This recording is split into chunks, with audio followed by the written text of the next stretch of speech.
Salut, dans ce tuto, je vais vous montrer comment faire routing avec OSPF, qui signifie Open Shortest Path First. Et OSPF, il y a point-to-point et il y a multicase. Dans cette vidéo, nous allons faire seulement point-to-point. Dans une autre vidéo, on va vous montrer comment faire son multicase. Pour commencer, on a une topologie ici. Et voilà, on n'a rien fait d'abord et il n'y a pas de ping entre eux.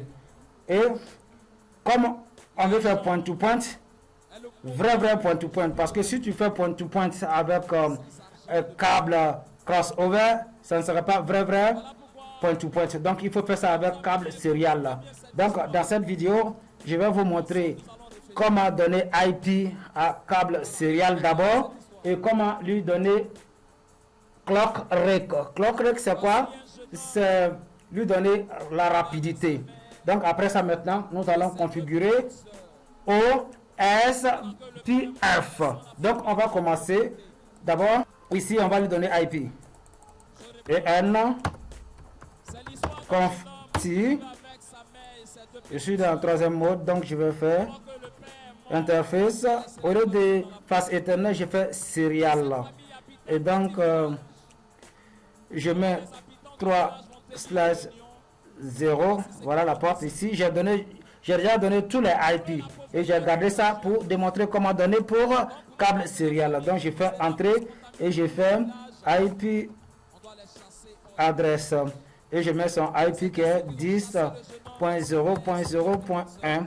Et je mets son subnet 255.0.0.0. Et je fais entrée.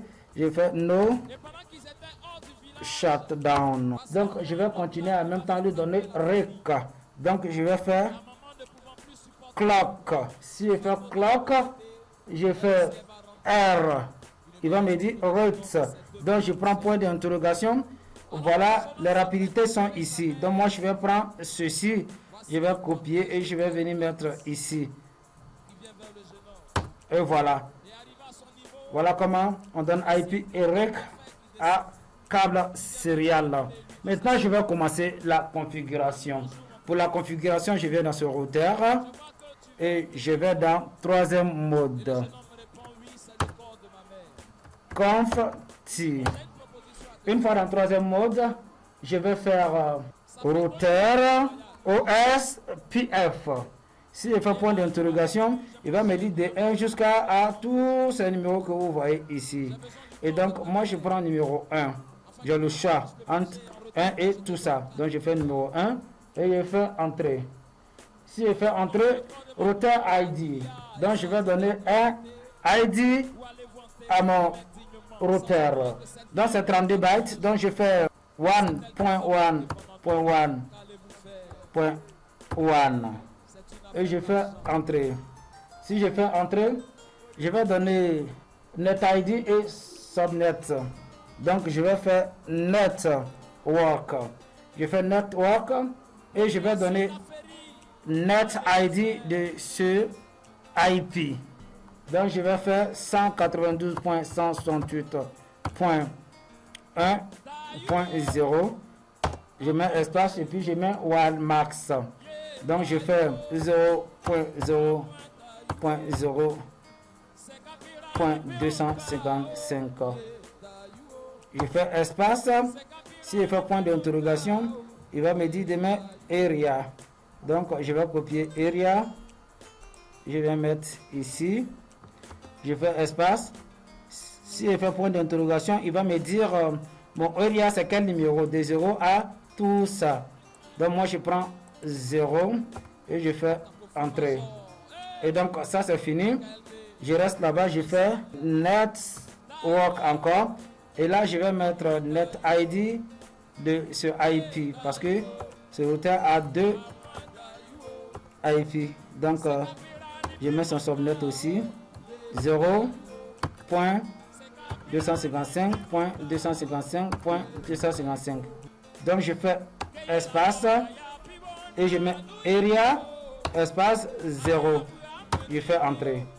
Et donc, j'ai fini avec ce routeur. Je viens dans ce routeur. Je vais dans mode 3. Je fais routeur OSPF 1. Entrée. Et je fais routeur ID. Donc, je vais faire 5.5. Et voilà, je fais entrée. Et je fais network. Donc, je mets net ID et wildmarks de ce IP. Donc, je vais faire 10.0.0.0 espace 0.255.255.255 espace area espace 0 entrée network encore. Et là, je mets net ID de ce IP qui est 192.168.2.0 et je mets son wildmax 0.0.0.255 espace area espace 0 entrée. Je viens aussi dans ce routeur. Je suis dans mode 3 et donc je vais faire routeur OSF. Je prends OAN entrée et je fais routeur ID. La routeur ID, je vais faire 3.3.3.3 et je fais entrée. Donc je fais network. Donc je mets net ID de ce IP qui est 192.168.2.0 espace. Je mets son wildmax. Je fais 0.0.0.255 et je fais area espace 0 entrée. Donc je vais mettre encore net ID de ceci. Donc je fais network 192.168.3.0 espace. Je mets son wildmax. Je fais 0.0.0.255 espace area espace 0 entrée. Donc la configuration est finie. Je suis dans mode 2 et là je vais faire show IP OSF neighbor. Il fait entrer. Voilà, quand c'est comme ça, il ne montre pas lui-même son routeur ID. Il montre pour son voisin, pour celui qui est au milieu. Et donc c'est 555. Donc, et son serial aussi, voilà ça. S'il vient dans ceci, lui qui est au milieu, et je mets la même chose. Et voilà, lui il va montrer pour deux routeurs, c'est-à-dire 3 qui est pour ce routeur et 1 pour ce routeur. Selon si je viens dans ce routeur, il va montrer pour qui? Sûrement, il va montrer pour celui qui est au milieu. Donc ça veut dire que la configuration est faite avec succès. Et si je viens prendre ping aussi, il y aura ping aussi. Donc je mets IP de ce computer qui est ici. Donc je fais entrer et voilà, il y a ping aussi. Donc, pour terminer, je vais vous dire que dans le câble serial, côté qui porte petite montre que vous voyez là, c'est côté de DCI, c'est-à-dire Data Communication Equipment. Et c'est ce côté-là aussi qui est pour télécommunication.